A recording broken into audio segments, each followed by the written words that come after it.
Tonight, we are the only ones with information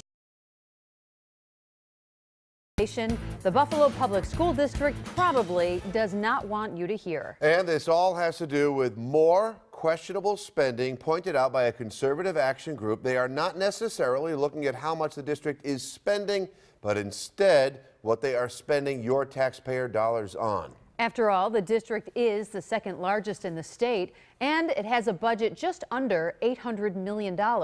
But 2 on Your Side's Michael Wooten looks at how the district is spending money on lavish items and even more on plastic surgery because you paid for it.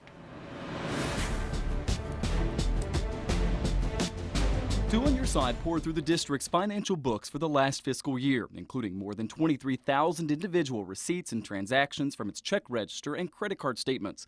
This after a conservative education group said Buffalo was among the worst in the country when it comes to wasteful spending. This is a school district that doesn't get it. Kyle Olson founded that organization, the Education Action Group. He says what troubles him most are the smaller receipts on what he calls unnecessary expenses, things like travel, restaurants, and hotels. That's where we'll start. Last fiscal year, the district spent at least $140,000 on hotels. Somebody is making a decision to jet across the country and go to a conference and stay at a 5-star hotel. In order to get to all those hotels, the district racked up more than $48,000 on travel costs, mostly airline tickets. $17,000 to JetBlue, $11,000 to Delta, and several thousand each to U.S. Airways, Southwest, and United. We found numerous examples of employees flying to Albany for meetings instead of driving. The total cost for those trips in the thousands and thousands of dollars. Does it surprise you that they're spending that much on travel and hotels? Well, it surprises me because, again, when you've got a school district that has a $51 million deficit. And remember the controversial cosmetic coverage the district paid for teachers to get tummy tucks and facelifts? The contract requires it, so there's not much the superintendent can do other than come to a new agreement with the teachers union.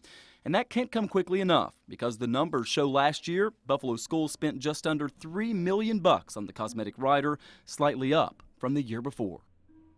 Well, Michael joins us now. All right. Question, what did the district say about this? Well, we should give the timeline of how this worked out. We got this information late last week. I reached out to the school district over the weekend by email and then talked to them on Monday. So they had all day Monday, all day Tuesday, all day today, and they actually finally sent to Scott a statement at 5:03 today as our first report was airing. We put this statement on our website. They have refused so far to sit down with us and to go over these numbers because there might be explanations for some of this spending. By the way, we have more details on it on our website, but we're talking about staying at lavish hotels, flying to Albany, things that a lot of people just can't wrap their head around. Well, what about per diems? They don't have any necessarily per diems for these people? It's a great question. One we would love to ask the district if they would sit down with us and go over these numbers and what's actually behind them. Well, we know you would like to ask the district. They did not speak with you, but Danny Spiewak joins us live tonight from City Hall where the superintendent just held a news conference. And Danny, what did Dr. Brown say about all this spending that Michael reports on?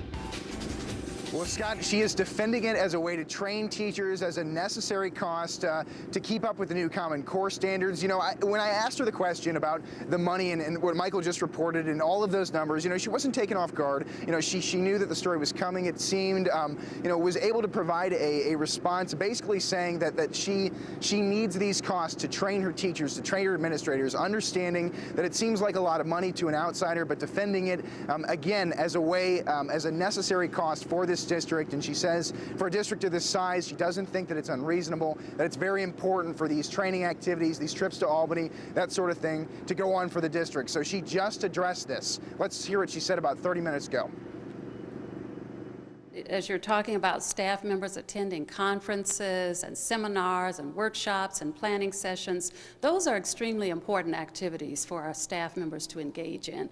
You hear a lot about the new Common Core standards and more emphasis on using data to drive planning. Our staff members need to have opportunities to learn how to prepare students to master the Common Core standards. And changing gears here a little bit, there is some positive news for the district this evening. The state has approved their transfer plan. It's the public school choice plan, their corrective action plan, which basically means their plan to try to get transfer students who want to go to schools in good standing. That plan has been approved by the state, and it's important because it had been denied previously. Of course, that had been sort of a big controversy because a lot of students who wanted to transfer weren't able to this year. But again, some positive news for the district here going forward. Reporting live from City Hall, Danny Spiewak, Channel 2 News.